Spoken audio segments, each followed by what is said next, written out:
நான் உங்கள் ஜிக்கி பேசுகிறேன். இது 8வது வீடியோ. என்னென்னா, அப்படி யோசிச்சிருக்காரு. என்ன பண்ணுறதுன்னு தெரியலையே, அவர் நம்ம படத்தெல்லாம் ரிலீஸ் பண்ணுறவராச்சு. கண்டிப்பாக நம்ம படத்தை அவர் ரிலீஸ் பண்ண மாட்டார் இதற்கப்புறம். நம்மன்ட்டு இவர் கலைஞருக்காக பிரச்சாரம் பண்ண வந்திருக்காரு. அப்போது வந்து நிறைய கூட்டங்கள் இவர் வந்து நிறைய கூட்டங்களை போய் சந்திக்கும்போது எல்லாரும் வந்து நாங்கள் வந்து அவருக்கு "நீ உங்கள் ஓட்டெல்லாம் யாருக்குன்னு எம்ஜிஆர் கேட்டிருக்காரு மைக்கில்.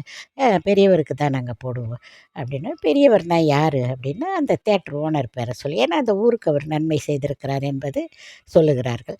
அப்போது அப்படின்னா, ஐயோ அப்படி சொல்லாதீர்கள், நான் இந்த கலைஞருக்காக உதயசூரியனுக்காக நீங்கள் ஓட்டு போடுங்கள் என்று சொல்லியிருக்கிறார்.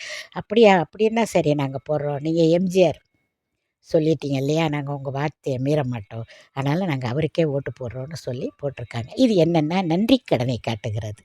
நன்றி, அதாவது ஃப்ரெண்ட்ஸ் ஆகிட்டோம், நம்ம வருமானம் கெட்டாலும் பரவாயில்லை, நமக்கு நம்ம நம்ம இருக்க நட்புக்கு நன்றியோடு இருக்க வேண்டும் என்று அவர் அதை செய்ததாக நான் கருதுகிறேன். ஆகையால் நன்றி என்ற ஒரு விஷயத்தை அவரை பற்றி இதில் பேச வேண்டியதாக இருக்கிறது. மற்ற விஷயத்தை நாளை பேசுகிறேன். சரியா?